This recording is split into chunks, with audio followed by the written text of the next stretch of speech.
BA third year. आज का topic है हमारा प्रसार शिक्षा में संचार। संचार है क्या? संचार वर्तमान युग की एक महती आवश्यकता है। देश में संचार के साधन जितना अधिक विकसित है, वह देश विकास के क्षेत्र में उतना ही आगे है। जैसे जैसे सभ्यता का विकास हुआ, संचार के साधनों में भी व्यापक विस्तार हुआ।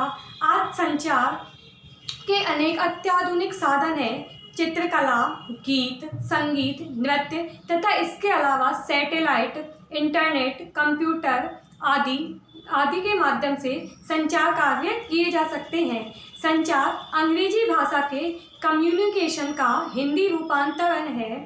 सामान्य शब्दों में संचार एक ऐसी प्रक्रिया है जिसमें एक व्यक्ति दूसरे व्यक्ति के साथ पारस्परिकता के आधार पर इस प्रकार अपने बातों, विचारों, तथ्यों, अनुभूतियों को बताता है कि उसका सामान्य अर्थ निकल सके।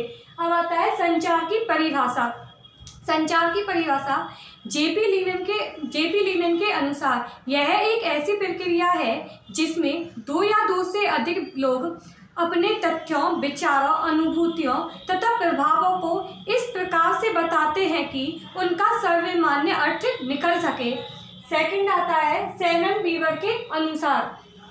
कृषि में भी सैमन बीवर के अनुसार वे सभी विधियां जिसमें एक व्यक्ति दूसरे व्यक्ति के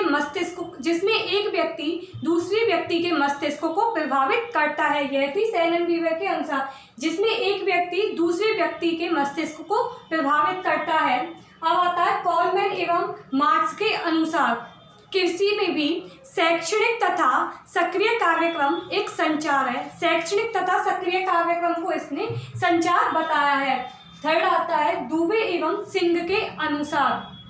दुबे एवं सिंह दो या दो से अधिक व्यक्ति का आपस में विचारों, भावों तथा समाचारों का आदान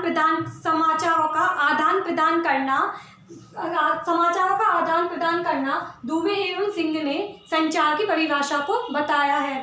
संचार के प्रकारों को पांच भागों में बांटा है।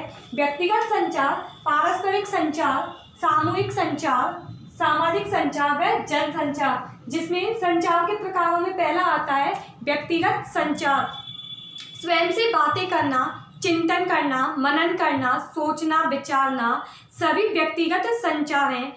जैसे जल्दी उठकर पढ़ाई करनी है तो पूजा पाठ करना, बाजार से सामग्री खरीदना, घर की साफ सफाई करना आदि। यहाँ तक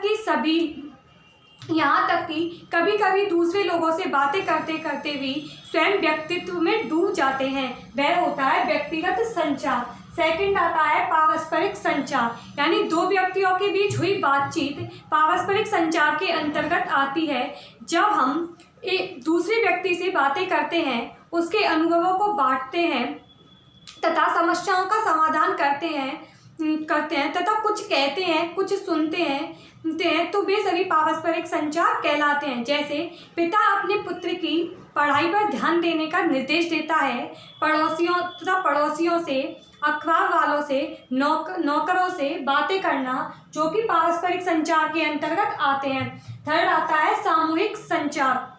जब व्यक्ति अपने समूह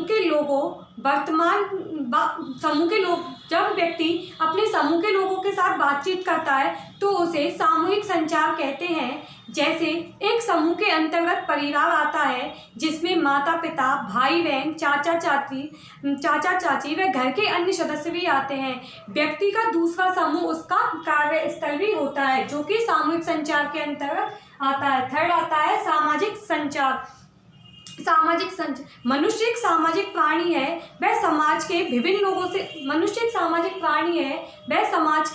लोगों के साथ बातचीत करता है तथा अपने अनुभवों, मनोभावों को व्यक्त करता है। जैसे पड़ोसी से मिलना, दूध वाले से बातचीतें करना आदि, जो कि सामाजिक संचार के अंतर्गत आते हैं। लास्ट आता है जन संचार। जनसंचार मानव सभ्यता के विकास के साथ ही संचार के साधनों में व्याप्त विस्तार हुआ। किसी भी देश के व्यक्ति के साथ हम घर बैठे वार्तालाप कर सकते हैं तथा अपनी समस्याओं का समाधान प्राप्त कर सकते हैं तथा इंटरनेट व सैटेलाइट के माध्यम से सैटेलाइट दृश्य तथा उन्हें देखकर उनसे बातचीत करना भी जनसंचार के अंतर्गत आता है। ये थे संचार के प्रकार, जिसमें 5 प्रकार थे: व्यक्तिगत संचार, पारस्परिक संचार, सामूहिक संचार, सामाजिक संचार व जनसंचार। 2 व्यक्तियों के बीच की हुई बातचीत कहलाती है संचार।